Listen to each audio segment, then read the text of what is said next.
अस्सलाम वालेकुम स्टूडेंट्स, मैं हूं मोहम्मद वसीम और आज हम पढ़ेंगे movement of inertia chapter 3 class 11 physics. Definition को देखते हैं।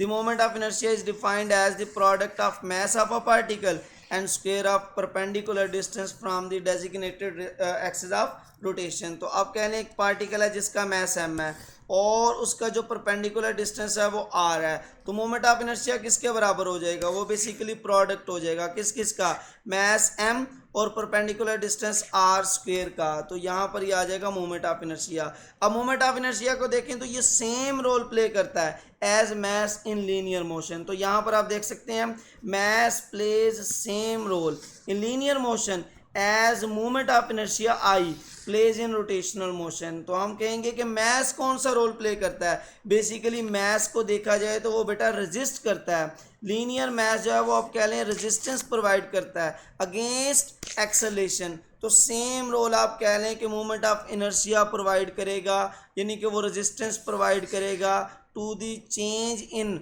स्टेट ऑफ रेस्ट और मोशन इन एंगुलर मोशन। तो ये बेटा आपके पास आ जाएगा movement of inertia. I is equal to M R square, जिसमें एम जो है वो मास ऑफ पार्टिकल है और आर जो है वो परपेंडिकुलर डिस्टेंस है from specific axis of rotation. Next बेटा हम बात करेंगे फिजिकल प्रॉपर्टीज, यूनिट्स और डायमेंशन के बारे में। फिजिकल प्रॉपर्टीज में हम कहेंगे कि it is a scalar quantity और इसके यूनिट क्या है, किलोग्राम स्क्वायर मीटर, और इसकी डायमेंशन एम एल स्क्वेयर आ जाएंगी। ठीक है, नेक्स्ट बेटा हम डेरिवेशन देखेंगे एक डिस्क्रीट पॉइंट मास के लिए।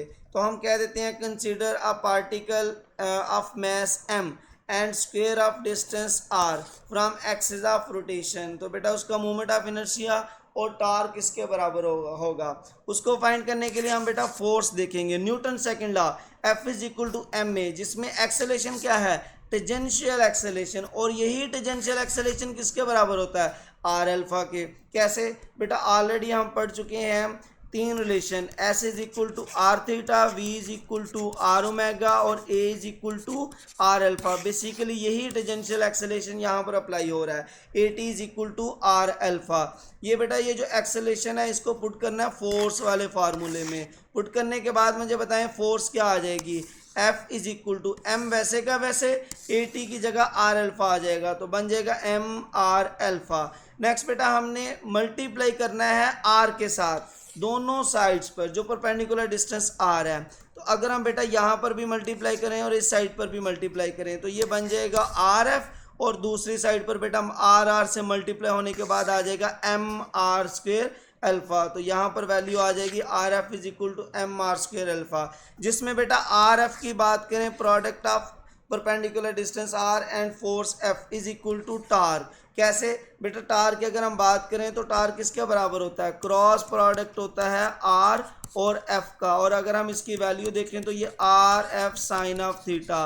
और हम जानते हैं बेटा इस केस में जो फोर्स और परपेंडिकुलर डिस्टेंस आ रहा है दोनों के दरमियान एंगल 90 डिग्री। तो अगर बेटा आप यहाँ पर 90 डिग्री वैल्यू पुट करते हैं तो क्या आंसर आएगा, साइन ऑफ 90, और साइन 90 किसके बराबर होता है, 1 के। तो यहाँ पर यह आ जाएगा साइन 90 की जगह 1, तो आर एफ आ जाएगा जो किसके बराबर होगा, टार के।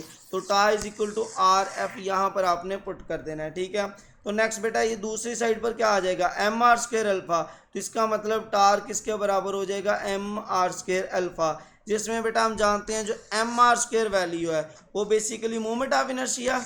यहाँ पर आप देख सकते हैं I is equal to M R square, हमने पॉइंट मैच के लिए देखा।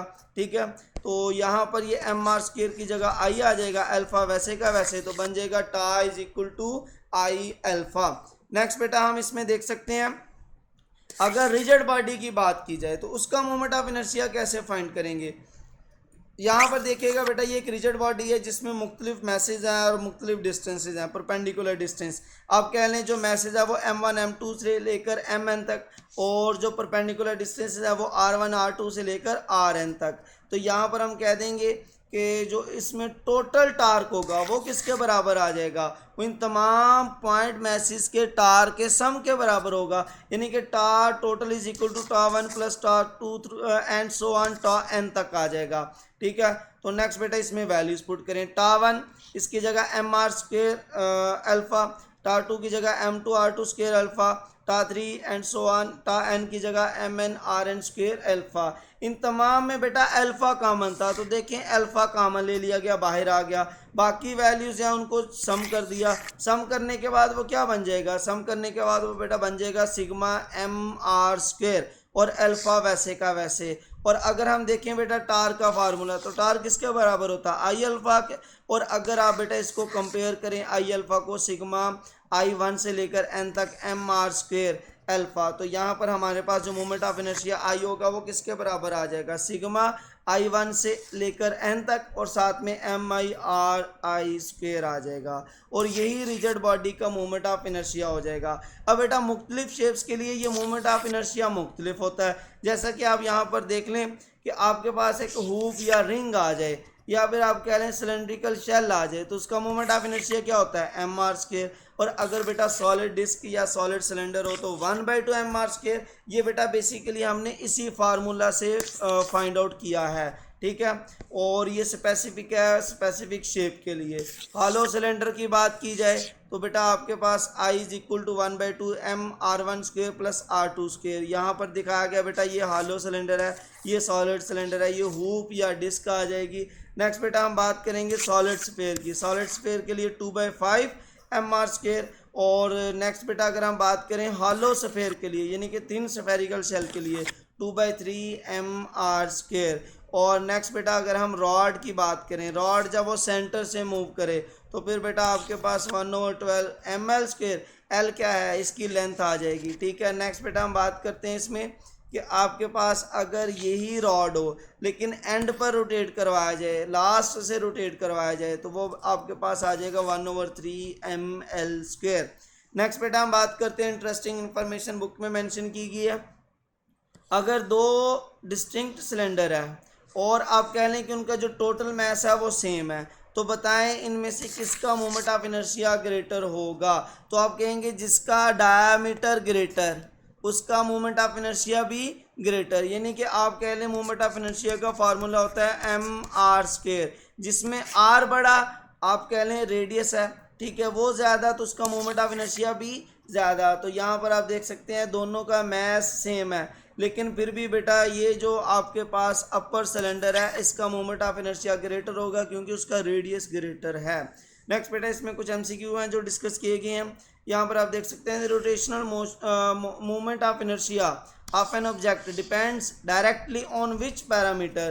तो डायरेक्टली डिपेंड करता है mass, shape, selection of axis of rotation और मास डिस्ट्रीब्यूशन पर डिपेंड करता है। Next, which of the following does not affect the moment of inertia of a rigid body. तो एंगुलर वेलोसिटी पर वो डिपेंड नहीं करता। नेक्स्ट बेटा हम बात करते हैं for a given constant mass an object that has mass concentrated further from its axis of rotation, तो उसका मोमेंट ऑफ इनर्शिया क्या होगा, लार्जर होगा। कैसे बेटा, वही ऊपर जो एग्जांपल बताई है। अब कह लें कि एक्सिस ऑफ रोटेशन से जिसका मास ज़्यादा दूर है उसका मोमेंट ऑफ इनर्शिया ज़्यादा है। यहाँ पर आप देख सकते हैं एक्सिस ऑफ रोटेशन से मोमेंट ऑफ इनर्शिया नज़दीक है, तो इसका आप कह लें कि मोमेंट ऑफ इनर्शिया भी कम होगा। नेक्स्ट बात करते हैं, if the perpendicular distance of a spinning point mass from its axis of rotation is completely doubled, उसको डबल कर दिया जाए तो मोमेंट ऑफ इनर्शिया क्या हो जाएगा। बेटा आपने आर को डबल किया तो ये 4 गुना बड़ा हो जाएगा। नेक्स्ट बात करते हैं, moment of inertia plays the identical role in a rotational motion as mass plays in linear motion. तो नेक्स्ट बेटा यहाँ पर आप एनालॉग भी देख सकते हैं, टार का फोर्स है, मोमेंट ऑफ इनर्शिया का मास है और अल्फा का ए है। नेक्स्ट बेटा बात करते हैं इसमें, moment of inertia is fundamentally classified as scalar quantity. Next, moment of inertia is physically defined as direct mass of an object. कौन सा, अब कह सकते हैं रेजिस्ट टू एंगुलर एक्सेलरेशन, यानी कि ये इनर्शिया प्रोवाइड करेगा in angular motion. What is the official SI unit for measuring moment of inertia, kilogram square metre. Next बेटा हम बात करते हैं the true dimensional formula for the moment of inertia. Dimension क्या है, एम एल स्क्वायर, या फिर बेटा आप टी की पावर 0 के साथ एम एल स्क्वायर टी की पावर 0 भी लिख सकते हैं। Next, what is the mathematical ratio of moment of inertia of a solid disc to thin hoop of identical mass, हम कह सकते हैं बेटा ये बेसिकली 1/2 होगा। कैसे? अगर आप एम आर स्क्वेयर को 1/2 एम आर स्क्वेयर से यहाँ पर बेटा डिवाइड करें तो ये बेसिकली 1/2, दोनों के दरमियान जो फ़र्क है वो 1/2 का आ जाएगा। नेक्स्ट बेटा हम बात करते हैं mathematical ratio for moment of inertia of solid disc and solid sphere. तो यहाँ पर आप देख सकते हैं सॉलिड डिस्क के लिए 1/2 M are square, solid sphere के लिए 2/5 एम आर स्क्वेयर, और अगर आप इनको डिवाइड करें तो आंसर क्या आ जाएगा? 5/4 आंसर हो जाएगा। Next, rotational motion of fundamental cause that produces angular acceleration torque, वो बेटा अल्फा प्रोड्यूस करता है। नेक्स्ट बेटा इसमें आ जाएगा rigid body continuously with a perfectly constant angular velocity of 100 radian पर स्क्वायर सेकंड, यानी कि वेलोसिटी आपके पास कांस्टेंट होगी। तो जब बेटा कांस्टेंट वेलोसिटी होगी तो एक्सेलरेशन जीरो हो जाएगा, और एक्सेलरेशन जीरो तो एक्सटर्नल टार्क जीरो हो जाएगा। नेक्स्ट हम बात करते हैं what is the calculated moment of inertia of a uniform solid sphere that has mass 5 kg and a total diameter of 100। अगर हम देखें तो रेडियस कितना हो जाएगा? 50 सेंटीमीटर। तो वैल्यूज पुट करें 2/5 एम आर स्क्वेयर में वैल्यूज पुट की तो 0.5 किलोग्राम स्क्वेयर मीटर आ जाएगा। और last MCQ, a uniform cylinder features mass 5 kg, radius 0.3 है। तो बताएं फिर इसका मोमेंट ऑफ इनर्शिया क्या होगा? 1/2 एम आर स्क्वेयर, जो कि वैल्यूज पुट करने के बाद 0.225 किलोग्राम स्क्वेयर मीटर। इसको बेटा लाइक शेयर और सब्सक्राइब कीजिएगा। अल्लाह हाफ़िज़।